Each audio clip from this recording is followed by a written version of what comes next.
Bisakah Anda merasakan kasih murni di dalam setiap tarikan dan hembusan nafas? Pertanyaan pertama. Bisakah Anda sadar atau mengerti bahwa Anda saat ini di sini, entah Anda pernah berbuat apa, Anda semuanya dikasihi oleh Tuhan yang Maha Esa. Anda dilimpahi anugerah yang nyata, anugerah hidup oleh Tuhan yang Maha Esa. Bisa nggak Anda mengerti? Bagaimana Ibu Irma? Serius ini. Jawab dengan serius. Bisa.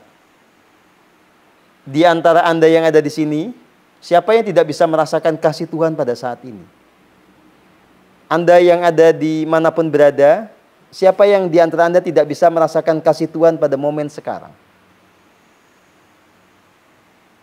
Kalau belum bisa, rasakan lagi nafas yang natural. Rasakan energi hidup di dalam nafas itu. Biarlah tumbuh pengertian yang natural juga bahwa Anda memang sedang dikasihi oleh Tuhan. Karena nafas itu adalah anugerah. Anugerah adalah wujud kasih. Oke? Clear? Bahwa sekarang sebetulnya Anda bisa mengerti bahwa Anda dikasihi oleh Tuhan. Kalau Anda dikasihi oleh Tuhan, wujudnya anugerah yang nyata dalam setiap detik kehidupan Anda. Lalu sikap apa yang terbaik yang kita munculkan? Bersyukur. Sekarang pertanyaannya, apa bedanya Anda bersyukur di dalam hening dengan Anda bersyukur dalam kondisi tidak hening, atau Anda bersyukur cuma dalam kondisi rileks? Contoh, ya. Mikirin utang, tapi kita ngomong alhamdulillah. Ya. Pikiran kita masih membayangkan sesuatu yang menyusahkan, tapi kita pura-pura sedang bersyukur. Bisa nggak? Bisa. Itulah kebanyakan dari Anda. Ya. Pikirannya ke sana kemari, tapi mulutnya mengucapkan hal-hal yang agung. Ya apa enggak? Ya. Itulah sebabnya sabda Anda nggak pernah mandi. Mergo ngapusi. Antara yang diomongin dengan realitasnya tidak nyambung.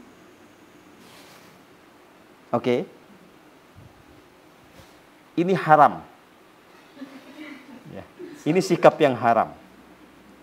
Jangan diteruskan. Inilah pangkal dari segala dosa. Baik, sekarang kita bergerak ke kondisi yang lebih baik. Kita menikmati teh manis. Kita bersyukur, terima kasih. Kita menikmati pemandangan, kita menikmati musik, terima kasih. Lebih maju mana antara yang ini dengan yang tadi? Lebih maju yang ini, ada keotentikannya. Ini namanya kita bersyukur, berterima kasih dalam kondisi rileks. Lumayan.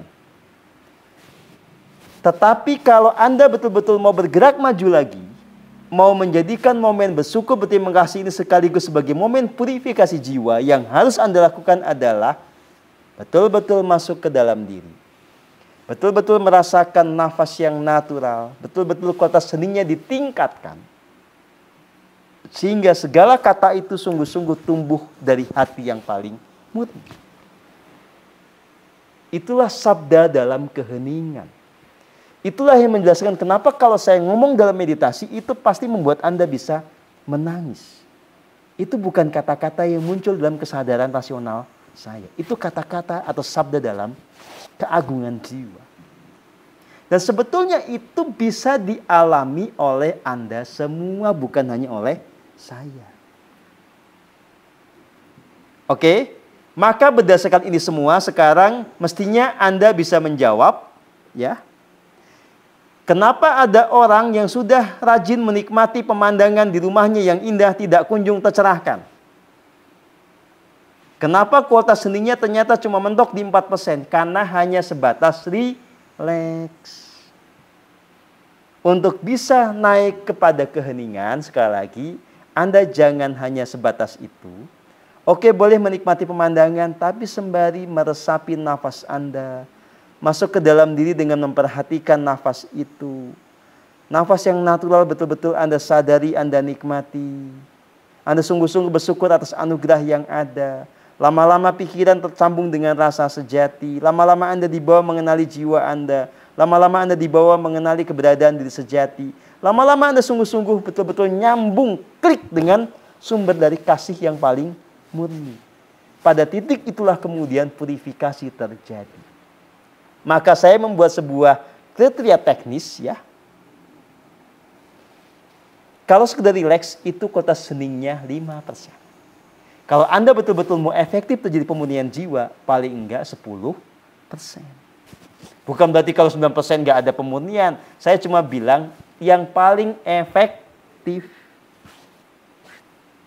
Kalau 15%, 20%, dia otomatis semakin efektif. Bisa dipahami? Ya. Baik. Ini pula menjelaskan kenapa orang yoga, rileks kan, tidak mengalami purifikasi. Apa alasannya?